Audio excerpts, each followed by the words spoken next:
اللہ الرحمن الرحیم۔ جب دونوں ہاتھ بڑھ کر کسی کو کوئی چیز دی جائے تو عربی میں اس کو حسیہ کہتے ہیں۔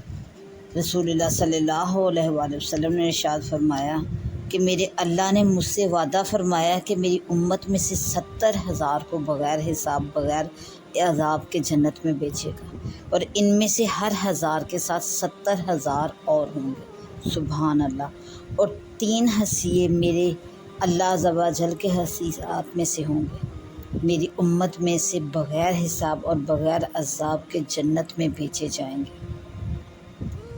حدیث مبارکہ کا مطلب یہ ہے کہ اللہ جل شانہ کا وعدہ ہے رسول صلی اللہ علیہ وآلہ وسلم سے کہ ان کی امت میں سے 70,000 کو بغیر حساب بغیر عذاب کے جنت میں داخل فرمائے گا، اور پھر ان میں سے ہر 1000 کے ساتھ 70,000 اور بھی اسی طرح